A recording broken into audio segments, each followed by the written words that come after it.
Hello, wild people. Would you like to learn how to make a film about your upcoming trail adventure, but you don't know where to start?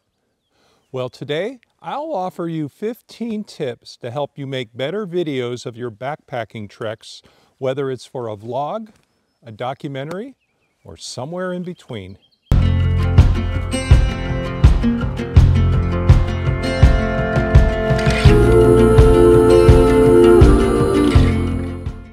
Thank you for tuning in. Creating a story of your trip is something you'll treasure the rest of your life. It's been 2 years since Flash and I started out on our PCT adventure, and sometimes it seems like a dream. As I get older, I find that re-watching our adventures on video not only lifts my spirit, but motivates me to keep active. Making a film is also a gift you can share with your family and loved ones. So in the upcoming weeks, I'll produce episodes on specific areas of digital storytelling. I'll talk about gear choices, story development, video shots, production tips, and other topics. Please comment on a question or a topic you'd like me to cover. So, to get started, here are 15 tips to remember if you plan to film or photograph your adventure. Tip number 1, make sure you understand how to use your camera before you start your trek. Make sure you can do the basics. For example, know how to set up and record a time lapse, or record in slow motion and adjust for changes in light. You might also want to know the best settings for recording starry nights and nighttime time lapses.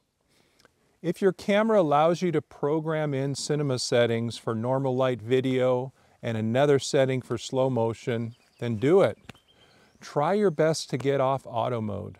Learn how shutter speed and aperture and ISO all work together, and understand white balance. Understand how the focus modes work, and set up the peaking display, which shows you objects that are in focus, and zebras, which shows you when an image is overexposed. Also, when you select the frame rate for your video, make sure to set your shutter speed to double that amount. Practice with your camera so you know how to use it before setting off on your adventure. The last thing you want is to have to figure out your camera the first time on your trip. I highly suggest making a short 1 to 2 minute hiking video before your grand adventure to see how this whole process works together. Tip number 2, learn to take advantage of the golden hour. This is the time of day when the light can be at its most magical, an hour after sunrise or an hour before sunset. That is usually when the light is the sweetest, when you can create your most stunning images. The more you get into photography and videography, the more attuned you become to light. Light is life, kind of thing. Tip number 3, make your camera accessible. A camera in the back of your backpack is just added dead weight that you will rarely access while hiking. To keep my main camera accessible, I use a peak clip to hold my Sony RX100 V7 and a fanny pack for my action camera. This way, I'm ready when a video-worthy moment arises on the trail. Tip number 4, protect your camera. I keep my action camera in a hip pack secured with a tiny carabiner to keep the zippers from opening. At night, I secure my camera in its case with moisture eaters, and I find a safe place in my tent where I won't roll on it. If it's getting cold at night, I take the batteries out of my camera and keep them inside a plastic bag inside my sleeping bag, because the cold will drain your batteries. You're going to want to almost treat your camera as if it's a newborn. You really do have to baby it. Tip number 5, learn how to back up your video or transfer your precious videos to the cloud. So that way, even if something happens to your SD cards or you lose your camera along the trail, you'll still have those memories saved somewhere. I subscribe to Dropbox. It's about $10 a month, and this service allows me to transfer my video clips to a safe place on the internet that I can download later if I need to. When I hiked the PCT during 0 days, I spent a lot of time in public libraries uploading my video files to Dropbox. It's reassuring when you can back your files up to the cloud. So, unless civilization collapses, you'll be able to rest assured knowing your video clips are secure. Tip number 6, use the rule of thirds. The rule of thirds is a composition that means dividing an image into 9 equal parts using horizontal and vertical lines, and placing the subject in the right or the left third, leaving the other 2 thirds more open. I'll talk further about composition in a future video. Tip number 7, film from a variety of perspectives: down low, up high, from the chest. Set your camera on the ground looking up. Experiment. Henry David Thoreau said, "Heaven is under our feet as well as over our heads." Don't forget to look back once in a while because you might have beautiful country right behind you. I'll devote an entire episode to different angles from which to shoot your hiking and backpacking videos, but that'll get you started. Tip number 8, include a variety of shots: wide-angle shots, mid-range shots, and close-ups. Close-ups of slugs, spider webs, light on tree branches, your backpack, trekking poles, water bottles. Macro or closely detailed shots help tell your story and can help create an ambiance. Try to come up with different types of shots. One time I tried sticking my action camera in my socks, but that didn't work out too well.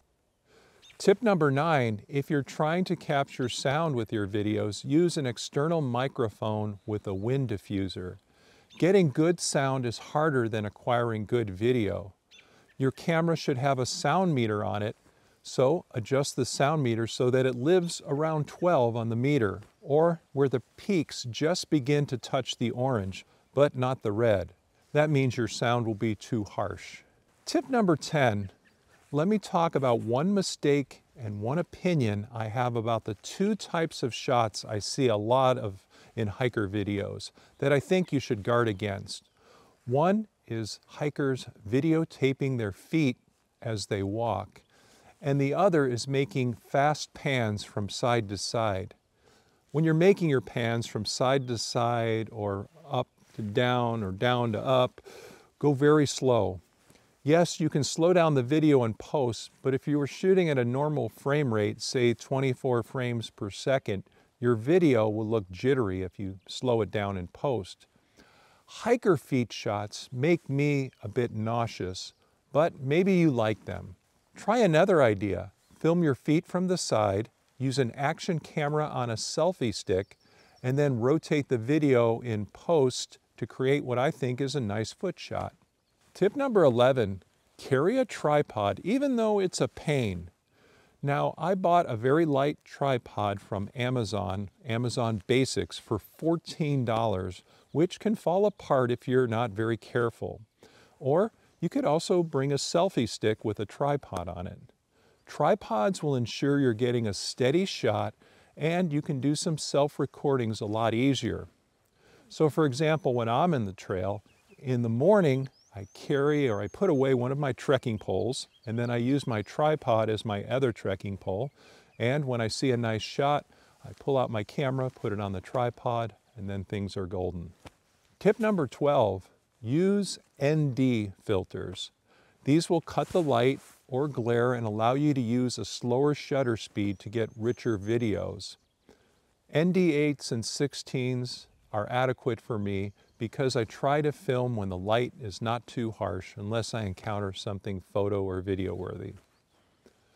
Tip number 13, use lens cleaners. I carry along lens wipes and a lens cloth. When I pull out a lens wipe, I make good use of it. I clean my cameras, flashes camera, my glasses, everything I can imagine. It also goes without saying is if you need to really be careful how you handle your camera. Try not to touch your lens. Make sure you check your lens for smudges. because sometimes they'll show up in your videos if you're not careful. Tip number 14, when you're videotaping a beautiful, majestic shot, shoot for 10-second shots that are stationary, either stationary or slow pans. For each video shot, I try to get 10 seconds of usable footage. So if I'm panning, I need to try to hold the camera real steady for 10 seconds. You can fix shaky footage in post-production, but it's better to get it right the first time. Tip number 15, make sure you subscribe to this channel. In my next episode devoted to videography, I'll talk about camera gear choices. So before that episode, please think about how serious you are about filming your adventure. Are you dispassionate, lukewarm, or a fanatic about filming?